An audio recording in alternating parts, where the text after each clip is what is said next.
Nagpasalamat na ba kayo sa biyaya at pagpapalang dumating sa inyo?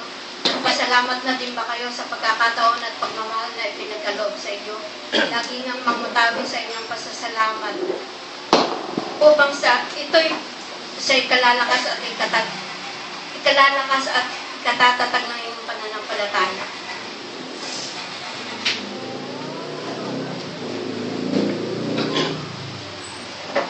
Ang katatagan ng iyong pananampalataya ay kailangan na, sapagkat itong kahirapan na darating ay hindi ninyo nalalaman. Ako lamang ang tanging daan, ako lamang ang katotohanan. Magpakatatag kayo sa inyong pananampalataya, at anuman ang hilingin ninyo sa aking pangalan ay aking ipagkakaloob.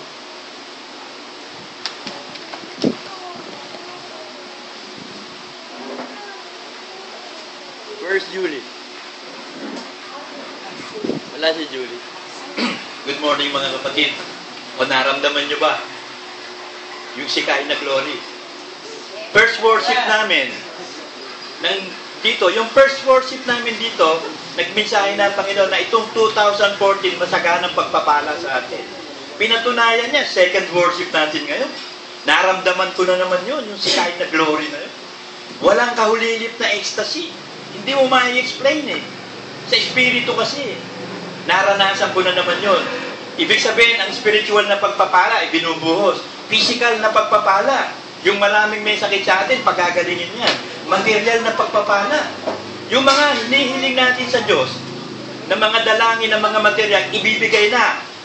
Yung sinasabi ko sa kanila, at ipinipreach ko, meron akong isang prayer na hindi ko pa sinasabi.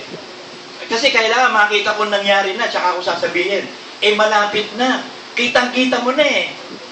Malapit ko nang i-announce yun eh. Sa family ko yun eh. Pero okay na eh. Pero gusto ko munang makita talagang approve na approve bago ko sabihin.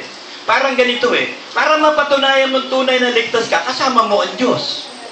Kaya tayo ba nagpapagal? Ang tanong dun eh. Kasi ang Diyos natin nagpapagal hanggang sa ngayon. Ang Ama gumagawa, ang Panginoong Jesus gumagawa. Tayo ba gumagawa? Ipinagpe-pray ng Panginoong Jesus tayong lahat sa Ama para nang sa ganon, maligtas tayo. Babasa ako sa inyo ng talata, John 5:17.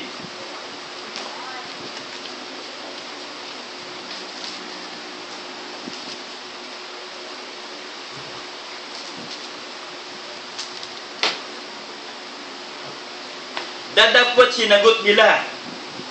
sinagot sila ni Jesus. Hanggang ngayon, gumagawa ang aking Ama at ako'y gumagawa. O ngayon, tayo ba gumagawa? Tayo yung katawan ni Kristo. Ang pagpapahinga, mga kapatid, sa langit, bawal mapagod ngayon. Huwag kayong mapagod sa paggawa ng mabuti, sapagkat sa kapanahon at iaangat tayo ng Diyos kung hindi tayo manghihimagod. So itong remnants ng LCJ, masaganang pagpapala, ibubuhos ng Diyos. 2014. Pag ako kinukutuban, sabi ko sa inyo, lahat nangyayari. Ito yung intuition kutob na dumarating sa akin. Ito na yung panahon, mga kapatid. Masaganang pagpapala sa mga tunay na nagpapagal, sa mga tunay na sumusunod, sa nagtitiis, sa tunay na sumusunod sa kalooban ng Diyos. Check yourselves. Kasi habang may araw, gumawa tayo. Sabi sa John na 9:4.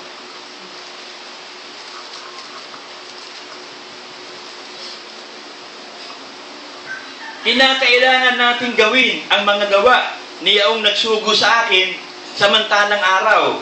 Dumarating ang gabi na wala ng tao makakagawa. So darating na yung tribulasyon na yan. Pero rapture muna. So ihahanda tayo ng Diyos sa rapture. Kaya patuloy tayong gagawa. Hahatulan tayo sa ating mga gawa. Walang angkasan, mga kapatid. Hindi pwedeng como pastor ang tatay mo liligtas ka rin ng Diyos. O como propeta nanay mo, liligtas ka ng Diyos. O como sa pastor mo, madikit ka, liligtas. Hindi. Ezekiel 14:20. Bagamat si Noe, si Daniel at si Job ay nandoon, buhay ako, sabi ng Panginoon Diyos, hindi sila makapagliligtas ng mga anak na lalaki o babae man. Ang kanila lamang ililigtas ay ang kanilang sariling kaluluwa sa pamamagitan ng kanilang katwiran. So ano katwiran ginamit mo? Katwiran ba ng Diyos o katwiran mo? Are you going to work out your own salvation with fear and trembling? Kasi magwo-workout eh. Alam niyo, nung araw kami ni Manuel, nag-workout kami doon sa Makati. May gym doon eh. Napagalitan pa kami. Kasi salbahe kami nung araw eh. Office hours, nag-gym. Nahuli kami nung doon, instructor, isusumbong daw kami. Di isumbong mo kay Tulpo. Tapos, ewan ko ba, nasumbong ba tayo nun? Manloko kami nung araw niyan eh. Kristiyano lang kami, pero nandun pa rin yung dating pagkatao namin ng thrill. Matrill kaming dalawa eh.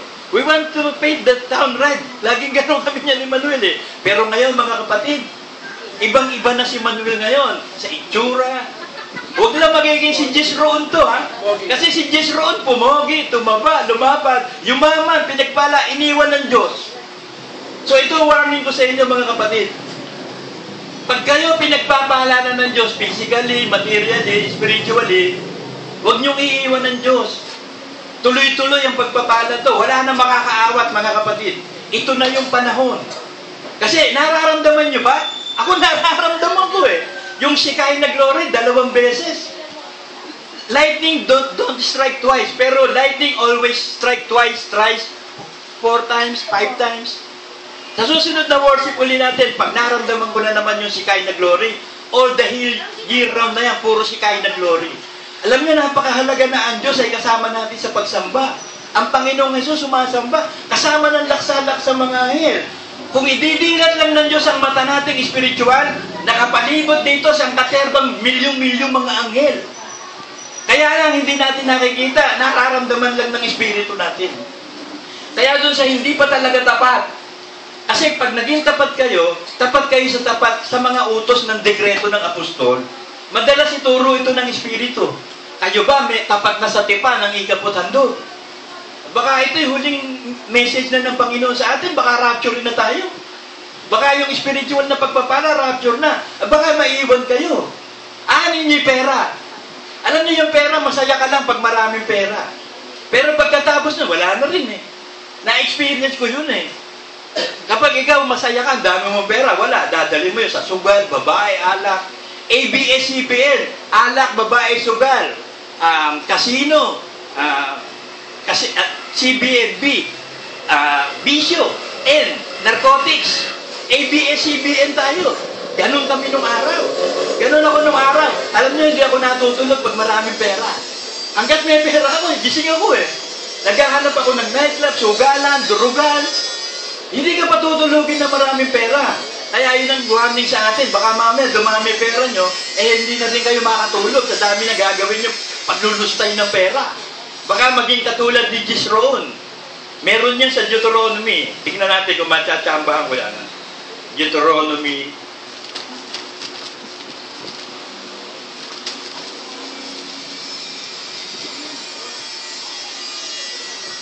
Deuteronomy 32:15. Ngunit tumaba si Jisroon at tumutol. Ikaw ay tumataba. Ikaw ay lumalapad. Ikaw ay nagiging makinis. Biruin nyo ha. Tumataba, lumalapad, kumikinis, pumupogi, gumaganda. Nang magkagayon, kanyang pinabayaan ng Diyos na lumalang sa kanya at niwalang kabuluhan ang bato na kanyang kaligtasan. So ganito ba? Si Balaam ka ba? Gusto mo isang katebang, isang bahay na ginto? Si Demas ka ba na gusto ang mundo? Si Judas ka, sa 30 pirasong pilak, ipagpapalit mo kaligtasan mo. Kasi ito na yung panahon. Hindi na natin alam, mga kapatid, ang susunod na mangyayari. So, checkin na natin ang sarili natin. Meron ka na bang tipa ng ikaputhandog? Tapat ka ba? Buong-buo ba? O pumapasok ka pa rin doon sa SGB? Sisid, Gores, and Bilayo, dadayain mo yung ikaputhandog mo. O yun ang una sa material na bagay. Ikaw ba nabautis mo sa tubig? Kasi, yung mga anak ko, tatanungin ko ulit sila eh. Sa retreat natin, sa swimming pool, pwedeng magbautis mo sa tubig. Kasi kailangan ibautis mo sa tubig talaga yung totoo. Kasi bata pa sila nung mabautis mo, hindi pa sumasampalataya yan eh. So, uulitin yung bautis mo doon sa hindi pa talaga sumasampalataya. Ikaw ba nung mabautis mo sa tubig, bata ka? Hindi ka pwede sumampalat, bata eh. Ang sumampalataya, yung nanay, ibautis mo nga yung anak ko? Hindi yung nanay dapat ibautis mo sa tubig, hindi yung anak. Kaya, checkin natin mabuti. Pag ikaw tunay na nabautismo lang talaga sa tubig, hindi ka kailangan ulitin, isang beses lang yan. Ikaw ba nabautismo sa Espiritu Santo?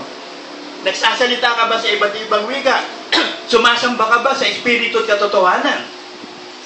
Ikaw ba ay babautismo ka sa apoy? Payag ka ba na Word of God ipamuhay mo? Sa lahat ng sitwasyon ng buhay, ipapamuhay mo Word of God. Payag ka ba? Ngayon, tinatanggap mo ba yung mga sinugo? Sabi sa John 6:27.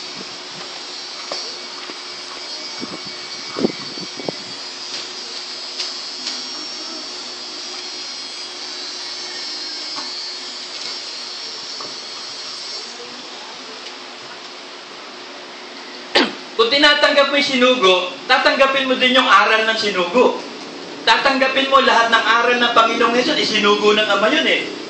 Ang Panginoong Hesus, nagsugo si Brother Manny, tatanggapin mo lahat ng dekreto ng apostol, isinugo eh. Isinugo ako.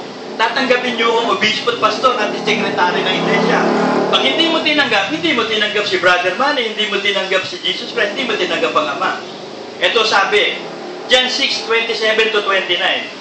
Magsigawa kayo hindi dahil sa pagkain napapanis, kundi dahil sa pagkain tumatagal, sa buhay na walang hanggan, na ibibigay sa inyo ng anak ng tao, sapagkat siyang tinataka ng Ama, sa makatwid bagay ang Diyos.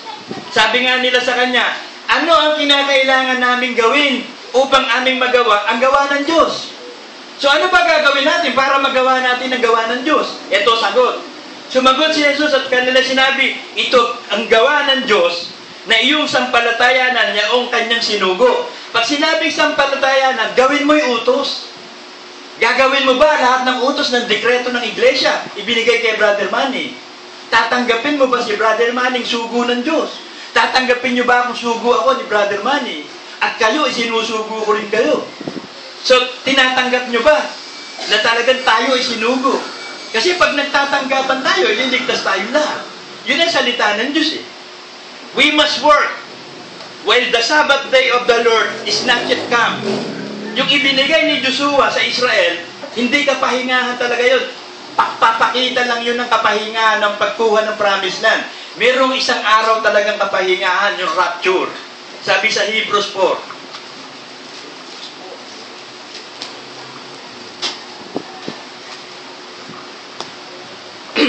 Mga takot nga tayo, yamang may iniwang pangako ng pagpasok sa kanyang kapahingahan. Baka sakaling sino man sa inyo ay maging tulad sa di nakaabot niyon. Sapagkat tunay na tayo pinangaralan ng mabubuting balita, gaya rin naman nila. Ngunit hindi nila pinakinabangan ang salitang napakinggan dahil sa walang kalakip na pananampalataya ang nakikinig. So, merong kapahingahan, may rapture na darating, pagpapahingahin na tayo ng Diyos sa pagpapagal, pagsunod sa Kanya, pero ikaw ba handa na sa rapture?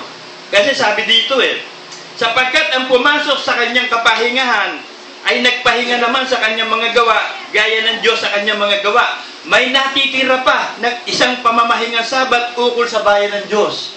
So, ito yung talagang Sabbath day, o yung araw ng kapahingahan, the first resurrection of the saints. Ngayon, handa ka ba dyan? Baka pagbaba ng Panginoong Hesus, hindi ka kasama. Chikin mong mabuti sarili mo. Ikaw ba tunay na sumasampalataya na? Ikaw ba tunay na sumusunod na? Kasi kapag tunay ka sa sarili mo, tunay ka na sa Diyos. Tingnan mo sarili mo. Kausapin mo. Chikin mo sarili mo. Tanungin mo talaga sarili mo, ako ba talaga mananampalataya na talaga? Ako bang banal, magpapakabanal-banal na? Susunod na ba ako sa lahat ng utos ng Panginoong Hesus? Ako ba'y magiging tunay na alagad na? Kailangan masagot mo yan eh. Baka mahuli ang lahat. Habang araw pa, gumawa tayo. Baka magdilim. Wala na Espiritu Santo. Magra-rapture na. Doon na lang sa itatalaga ng Diyos. Sa tribulation saints ang Espiritu Santo. So paano ngayon yan? Paano kung halimbawa sabi mo, halimbawa, bukas rapture na. Ikaw naman, ayaw mo talagang magsisi. Pero inuudyukan ka ng Diyos. Ang udyok ng Diyos, simple, ganito eh. Laging pumapasok sa isip mo. Na magsisi ka na, magpakabanal-banal ka na. Kapag nakakarinig ka ng ganun, yun yung pagnanasa. Kasi ang pagnanasa galing sa Diyos. Sabi sa Philippians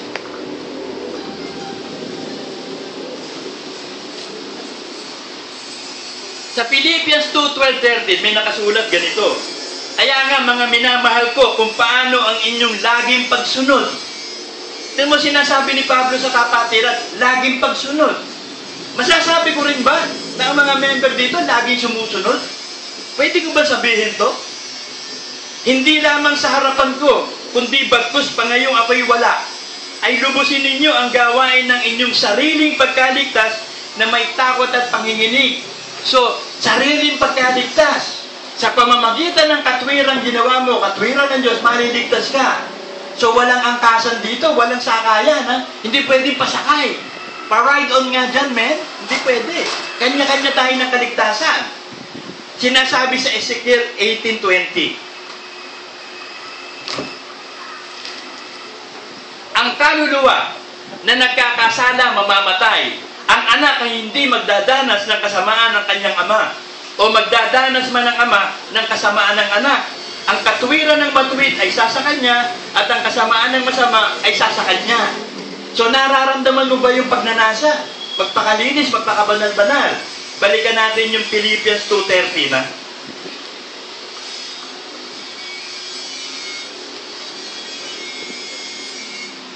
Sapagkat Diyos ang gumagawa sa inyo, maging sa pagnanasa at sa paggawa, ayon sa kanyang mabuting kalooban. So, ang Diyos ang gumagawa.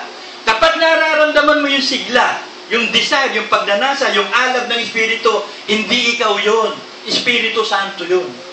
Kaya ikaw, masigasig ka talaga sumunod dahil nananampalataya kang lubos. Sabi sa 1 Corinthians 15:10.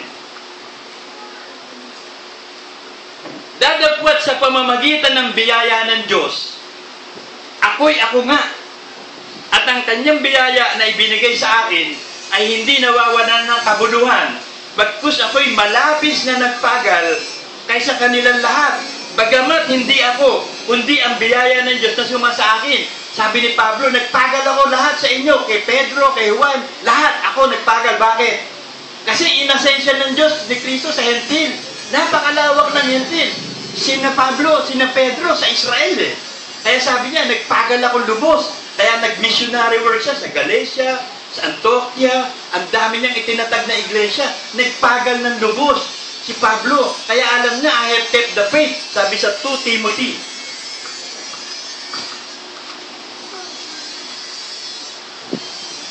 Nakipag 2 Timothy 4:7-8. Nakipagbaka ako ng mabuting pakikipagbaka. Natapos ko na ang aking takbo. Iningatan ko ang pananampalataya. Buhat ngayon natataang sa akin ang putong ng katwiran na ibibigay sa akin ng Panginoon na tapat na hukom sa araw na yon, at hindi lamang sa akin kundi sa lahat din naman na naghahangad ng kanyang pagpapakita. Have we kept the faith? Natapos na landanin. Si Brother Manny natapos. Tayo, ang katapusan natin pagdating ng Panginoon, o kaya kunin ka. Yun ang the end mo eh. Paano kung kunin ka nga, hindi ka pa handa? Paano ngayon yan? Ano sasabihin mo sa Diyos? Finish or not finish, pass your paper. Pag tumating ang takdang oras ng pagsigaw ng Panginoong Jesus, lahat ng namatay kay Kristo, bumangon na. First resurrection yun. Yun yung pagpapala, buhay na walang hanggan. Paano ngayon yan? Di ka handa. So ito na yung panahon.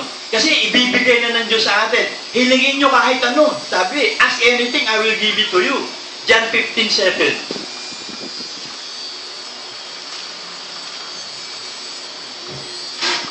Kung kayo'y magsisipanatili sa akin, at ang mga salita ko'y magsisipanatili sa inyo, hingin ninyo ang anumang inyong ibigin at gagawin sa inyo.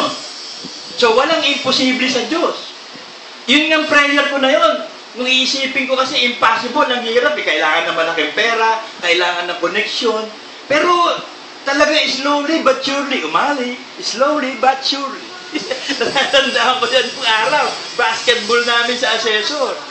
Ang kengkoy namin yung araw nun. Alam nyo ba na yung assessor nun nakipaglaban kay basketball, dire-diretso, 0? Miniting kami ni Carlos, sabi, itong last game ninyo, kailangan huwag kayong manalo. 5 talo na tayo. Pang-anim, kailangan talo tayo. Lahat talo. Pero mo, puro forma lang kami, puro bongo pa lang kami sa basketball. Si Manay nanonood. Kaya ko yung nagdala ako ng bola eh. Pagkatapos, natalisod ako, wala akong pagpapasahan. Ibinato ko na lang ang bola. Sabi nung, slowly but surely naman ako maglaro eh. Dahan-dahan talaga. Pero surely. Yun ang gusto ng Diyos eh. Slowly but surely. Dahan-dahan lang ang pagbabago. Pero surely. Sigurado. Kasi lalaki tayo eh. Ano eh, from glory to glory, from faith to faith eh. Dahan-dahan tayong bubuuin ng Diyos, sabi sa Ephesians eh.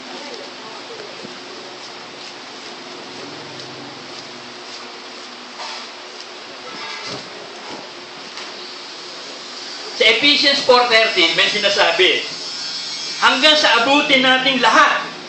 So lahat ng anak ng Diyos, aabutin natin lahat. Lahat ha? Ang pagkakaisa ng pananampalataya. At ang pagkakilala sa anak ng Diyos, hanggang sa lubos na paglaki ng tao. Hanggang sa sukat ng pangangatawan at kapuspusan ni Kristo. So hindi mo pwedeng sabihin hindi aabutin. Sabi ng Bible eh, aabutin natin lahat. Ang sikreto, commitment. Consecration. Consecrated ka na ba? Tapat ka na ba sa sarili mo na ako magpapakabanal-banal na? So ginagawa tayo ng Diyos na perfect. Sabi sa James 3:2. Sapagkat sa maraming mga bagay, tayong lahat ay natitisod. So huwag kang magsabi na hindi ka natitisod minsan. Nakakakita ka pa rin ng ayaw mo. Pero huwag mong itutuloy ang pagkatisod. Kaya sabi, lahat tayo talaga nakakakita ng katitisura. Pero huwag kang matitisod. Ang natitisod kasi bata eh. Alam mo yung mga bata, lagi nababalabag. Kasi yung mga batong dinadaanan, hindi na nila tinitingnan. Eh tayo hindi eh. Yung mga ebak na nadadaanan, natatapakan. Tayo hindi. Pag naglalakad tayo, tinitignan natin ang lakad natin. Baka may ebak, baka may batong malaki. Hindi tayo matitisod. So yung mga bata na wala pang alam sa pananampalataya talaga, sanggol pa, yan ang mga natitisod. Pero ikaw ba, bata? Matanda ka na eh. Sabi, mga ama na eh. Matanda na tayo. Ang tagal, ilang beses na tayo nung nanlugong. Yung nanlugong, nagpalit ng balahibo. Ilang beses nang yung tahid natin, yung malalaki na, parang manok, ang laki na ng tahid. Yung palong, ang laki na ng palong. Yung mga balahibo, ang laki na. Ilang taon na? Ganon ka pa rin ba? Hindi ka pa nagbabago ba? Ganyan ka pa rin. Hindi mo ba na-attain yung pagkakaisa ng pananampalataya? Yung commitment. Sabi ko nga sa inyo, nung araw kami ni Manuel, kasi magandang partnership kami nito, pareho kaming easy-go-lucky. Ang gusto namin, masaya lagi eh. Kaya ko lagi usapan namin eh. Pero nung maging Kristiyano kami, ba doon ko nakita, seryoso pala ito si Manuel. Magbiro. Seryoso na ngayon magbiro. Biro na talagang seryoso. Inong araw talagang walang kakwenta-kwenta yung aming biruan. Ngayon may maganda na biruan namin. Kasi hindi pwedeng walang biruan din. May banal na biruan. May mga banal na usapan. Kaya sabi na Diyos, ano man ang inyong ginagawa, umiinom, kumakain, gawin ninyo sa ikaluluwalhati ng Diyos. Anything that you do, in the glory of God. Kinakailangan by the word of God. So, ang iglesia ito, mga kapatid, isa sa candidate para rapture rin eh. Pero dadaan sa bautismo sa apoy. Kaya sinusubukan. Yung 1/3 na natira, sinusubukan. Ngayon, itong sinusubukan na ito, payag ka ba? Payag ka bang magtiis hanggang wakas? Sabi sa Matthew 10.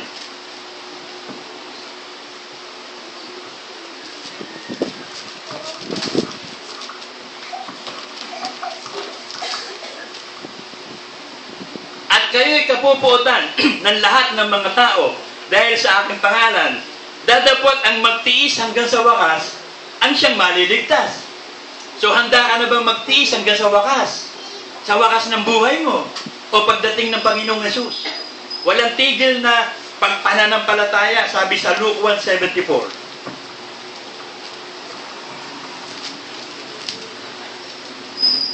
Na ipinagkaloob sa atin na yamang nangaligtas sa kamay ng ating mga kaaway, ay paglingkuran natin siya ng walang takot.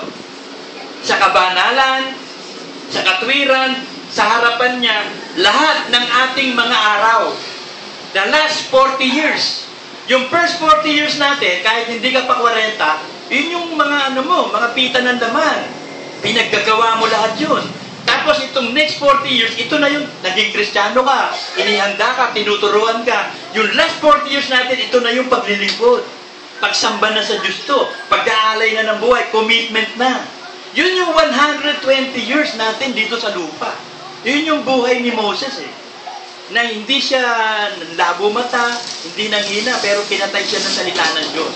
Kasi 120 years old ang sabi ng Diyos, sabi sa Genesis. So walang lalampas ng 120 years.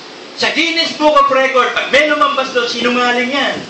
Ang Biblia ang susundin natin. So far, wala pa naman ako nababalita. 110, nakabalita ako, Chinese. 110 years old. Hindi na pwede lumampas. Kaya ang buhay natin dito sa lupa, ano lang anino. Ano lang, singaw lang tayo, napakaigsi. Yung buhay pa na itinabuhay mo dito sa lupa ay karapat-dapat. Nakapasa ka ba sa pagsubok ng pananampalataya? Susubukan ng pananampalataya para tumanggap tayo ng putong ng korona ng buhay na wala. Payag ka bang subukan? Sabi sa 1 Peter 1:5. Hindi, sa 6 natin basahin. 1 Peter 1:6-7. Na ito ang inyong totoong itinagagala. Bagamat ngayon sa sandaling panahon, kung kailangan ay pinalumbay kayo sa muling pagsubok. Ito yung sinabi ko, mulit-muli pagsubok. Kasi ang pagsasanay, mulit-muli Parang sabi mo nga yan, parang yung karate. Parang ninja, parang yung training kay Pacman. Panayang hataw sa tiyan. Binubugbog ng todo, paulit-ulit, para tumigas, mag-muscle. Masanay ka sa sakit. Masanay ka sa hirap. Pag sanay ka na, sisiw na lahat ng bagay. Kaya mulit-muli ang pagsubok. Upang ang pagsubok sa inyong pananampalataya, na lalong mahalaga kaysa ginto, na nasisira, bagamat ito'y sinusubok sa pamamagitan ng apoy, ay masumpungan sa ikapupuri at ikaluluwalhati at ikararangal sa paghahayag ni Jesucristo. So, higit pa sa kayamanan ng sanlibutan. Kasi yung kayamanan ng sanlibutan, ginto Tsaka pila, sabi, if you have the gold, you will rule. Rothschild, yan ang sabi ni Nathan Rothschild. If you have the gold, you will rule the world. The one form of government, the world new order. Malapit na yan. Diyan sasakay ang Antikristo, mga kapatid. Babaksak ang dolar dahil ano na yung planado Pag nag-collapse na ang dolar, merong perang gagamitin. Itong 2014, Bitcoin. Magkakaroon ng electronic transfer, Bitcoin na lang ang tawag. At ang FBI, maglulunsad sila ng facial recognition system. Yung iris scanning, para wala ng kriminal na makalusot. 2014, ilang billion dolyares ang gagawin ng FBI. At meron ng microchip ngayon na inilalagay. 18-bit microchip, lahat ng impormasyon nandun, tapos lahat ng gagawin mo na monitor, may switch yun ng on and off. Halimbawa, tatawag ka sa phone, alam kung anong tinawagan mo. Pupunta ka sa supermarket, alam kung saan supermarket ka napunta. Monitoring device. Pero ngayon, ang nilalagay nila, electronic tattoo. Merong antena sa GPS, Global Positioning System. Yan ngayon ang magaganap sa 2014 sa US. Yan ay planado ng Illuminati yan, tsaka ng Rothschild. Sinesearch ko mabuti, nabubuo ko na picture. Ilalantad ko ito, ikukwento ko kapag buo na yung picture. Nandun pala ako sa paa.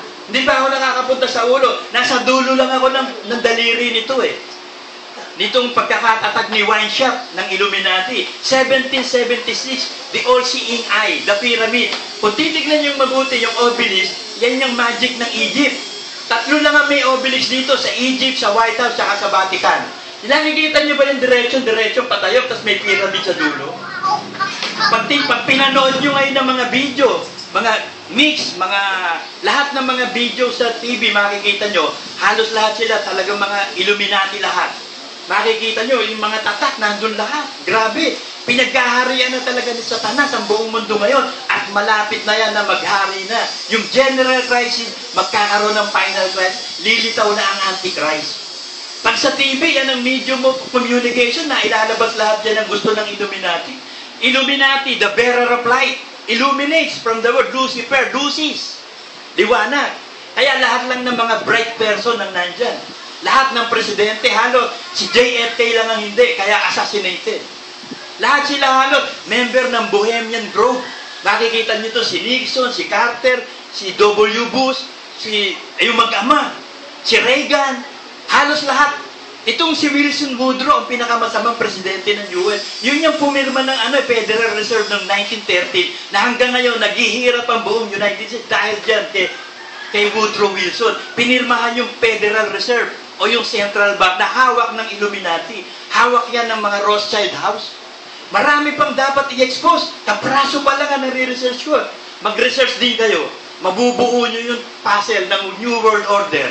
Malapit na Ang US pala, created for that. Yung tinatawag na the Knights of the Round Table, the Knights of the Templar, dyan nagsimula yan. Hanggang sa napunta sa Bavarian Illuminati, kay Wanshap. Hanggang sa ipinansyal siya ng Rothschild House. Makikita nyo, pag nag-research kayo, napakarami. Makukuha nyo talaga na doon lalabas ang Antikristo, malapit na. Lahat ng matatalino, alam mo si Jose Rizal, Freemason. Nabasa ko. Si Jose Rizal, Freemason. Kasi nung ikakasal siya kay Josephine Bracken, ayaw ng pare. Nagkasal sila sa sarili, Freemason yan eh. Ang Freemason ay ang Illuminati. Kaya lang hindi alam ni Jose Rizal yung agenda. Biktima si Jose Rizal ng pagiging member ng Illuminati. Kasi very bright si napakatalino ni Jose Rizal. Ang mga presidente, ubod ng tatalino, si Galileo Galilei, member din. Baka ito si Leonardo da Vinci, papanoodin ko ngayon, Da Vinci ko, hindi ko pa napapanood yun eh. Titignan ko doon kung ano yung mensahe ng Illuminati doon eh. Lahat ng matatalinong tao, mga kapatid, member nito. Recruitment. Kung napanood niyo yung open shot wide nitong si Tom Cruise. Yun ang mga Illuminati. Alam nyo, napanood ko yun sa Bohemian Grove. Talagang taangat yung balahibo mo. Totoong ritual ng demonyo. Tapos, ipinapako, pabaliktad sa krus. Sinaksak, talagang saksak. Nagtakbuhan yung mga tao, nagsisigawan. Talagang lalabanan mo. Dahil papapanood mo, in reality, mga tao talaga, hindi pelikula eh. Documented talaga, documentary. Mga video footage. Talagang documentary. Kaya ako na-intriga. Sabi ko ba, hindi ko ito pinapansin nung araw. Ngayon, pinapansin ko. Bakit? May ebidensya eh. May mga footage. Sabi ko, kailangan makita kong mabuti ito. Para na sa ganun, pag meron tayong member dito na madadali ng mga yan, meron akong panlaban. Katulad kay Kiboloy, kaya ako pinapanood yun. Para makita ko yung loopholes. Ano yung mali? Para maituwid ko. Si Soriano, pinapanood ko yan. Para makita ko, maituwid ko yung mali. Kasi kailangan magmasid ka, ikumpara mo. Sabi sa Ecclesiastes 7:27 ba yun? 7:27 nga. Narito, ito'y aking nasumpungan.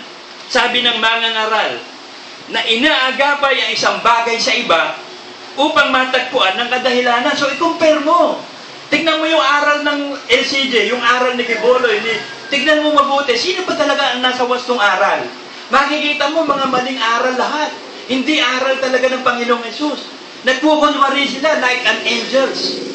Dressed in the bright clothes. Akala mo mga nagliliwanag, fallen angels. Nakita mo yung tatak ng demonyo, star. Bakit? Fallen star eh. Yung Nephilim, alam nyo, may nahukay. Ang lalaki, pinakita ko kayo dyan. Tinan mo yung fossil. So, sa Kentucky, ang laki ng bungo, ang laki ng katawan, yung mga ribs, mga higante, Nephilim. Ang ibig sabihin ng Nephilim, the fallen one.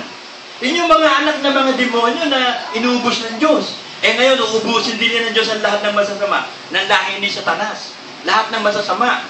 Pero bago gawin niya, kukunin muna tayo. Maiiwan dito yung mga tao na under ng New World Order ng Antikristo. Sasakupin yan eh. Yung Hildenbergs, napakatindi nun. Grabe security, nag-meeting sila. Lahat ng mga member ng Hildenbergs. Talagang yung lahat ng mga kotsen dumadaan, chine-check up lahat. Kasi syempre, biruin mo, puro mga member yun.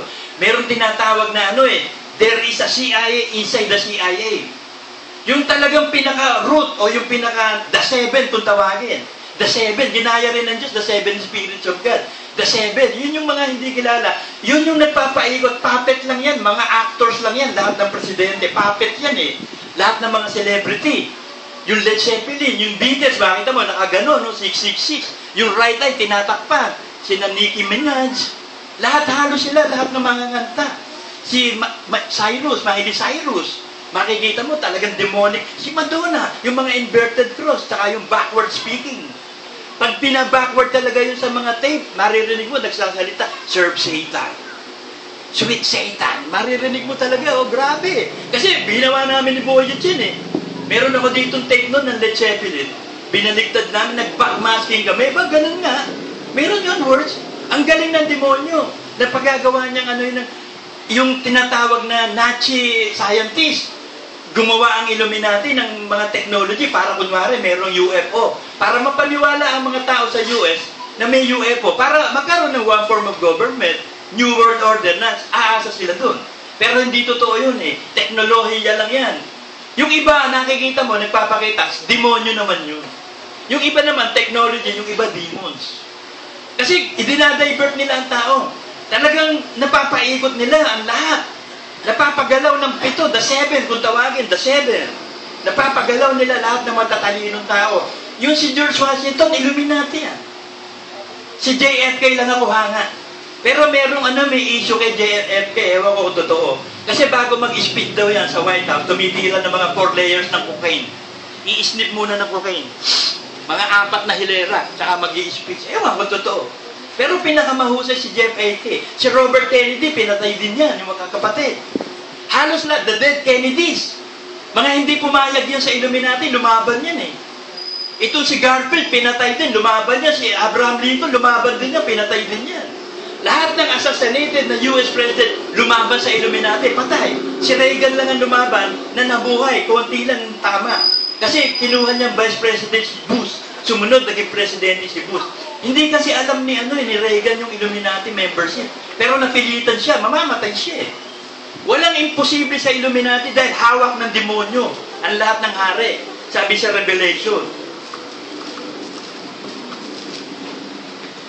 Revelation 16:14. Yung ginawang League of Nations, yung United Nations, gawa yan ng mga Council of Foreign Relations. Yung tinatawag na Trilateral Commission. Puro mga Illuminati yun. Nabuo ang United Nations. Illuminati gumawa niyan para hawakan ng United Nations. Hawak nila lahat ng hari sa mundo. Ito sabi, sapagkat sila'y mga espiritu ng mga demonyo na nagsisigawa ng mga tanda na pinaroroon na nila ang mga hari sa buong sanlibutan upang tipunin sa pagbabaka sa dakilang araw ng Diyos na makapangyarihan sa lahat. So ito, tinitipon niya kasi balwarte ng demonyo itong earth na to. Nadumihan ng earth corrupted kaya papalitan eh. So ang naghahari dito, the prince of this world is Satan. Ang prinsipe ng mundong ito si Satanas. So ang hindi lang napaghaharian ni Satanas, ang iglesia. Tinapakan ng ulo niya, talo siya. Pero hawak ng demonyo lahat ng pinuno. Bawat bansa na may central bank, hawak ng Illuminati yun. Pag may central bank hawak, may issue pa nga dyan, yung Twin Towers, pag pinagtupi yung 1 peso bill, makita mo, nandun nga ang Twin Tower, pati usok, pareho-pareho. Ang galing talaga ni Satanas sa paggawa ng pagpaplano. 17th century pa yan, ha? Nagsimula hanggang ngayon, patuloy yung mga the 7 na yun. By generations to generation. Mas maganda, nagsasaliksik kayo para ma-approve mo. Kasi para ma-approve mo, maiagapan mo isang bagay, i-compare mo. Hanapin mo yung dokumento, yung ebidensya. Huwag kang maniniwala na walang ebidensya o dokumento. Eh may mga dokumento, may mga ebidensya. Kaya giniyera ang Iran. Hindi, itong Iraq. Kasi walang central bank ang Iraq at saka Iran, Mongolia. Lahat na ng bansa may central bank eh. Alam niyo ba ginagawa ng central bank? Nag-i-issue ng pera kahit wala. Kinukuha lang nila yung gold ng mga tao. Binibigyan ng bank notes, treasury notes. Tapos may interest yun, 80%. Mag-i-issue ng pera. Natatandaan niyo yung panahon ng Hapon. The Imperial Empire of Japanese Imperial Government. Bakit naglipa na ang perang Hapon? Bakit? Gawa lang sila ng gawa ng pera. Kasi pag bumili ka, babayaran mo. Sabi ng mga Hapon, sige, gawa kayo mga pera. Bibili tayo sa kilo kamote. O, di yun. Pag bumili ka ng kamote nung araw, lang daan-daan lang. Dumami na pera. Nagkaroon ng inflation. Ang dami-dami pera. Bibili ka ng 1 kilo kamote, 2 sakong perang Hapon. Ang ibabayad mo. Bakit? Gawa ng gawa yung yung central bank ng pera. Ang naging tuta dyan, si Laurel. Si Laurel ang tuta ng Hapon. Nung panahon na yun, pag binasa nyo. May magandang issue pa nga yung kay Bonifacio eh. Tsaka yung kay si Aguinaldo. Hindi ko lang ma-search yan, history yan eh. Naniniwala ako si Bonifacio, first president ng Pilipinas. Kasi may mga inconsistency yung sabi ng mga witnesses eh. Kaya yung nagre-research dyan, okay yun eh. Sinusubaybayan ko na wala na sa TV. So mga kapatid, bago tayo mapunta sa mga Hapon at mga Katipuneros, gusto ko ulitin na itong taong ito, pagpapala sa atin lahat. Isang malakas na sigaw na amen. Pagbilang ko 3, 1, 2, 3, amen! Isang beses pa, 3 naman. Hallelujah naman. 1, 2, 3, hallelujah! Woo! Yeah! Naka-snip ng ano ko ngayon eh. Ako matalis.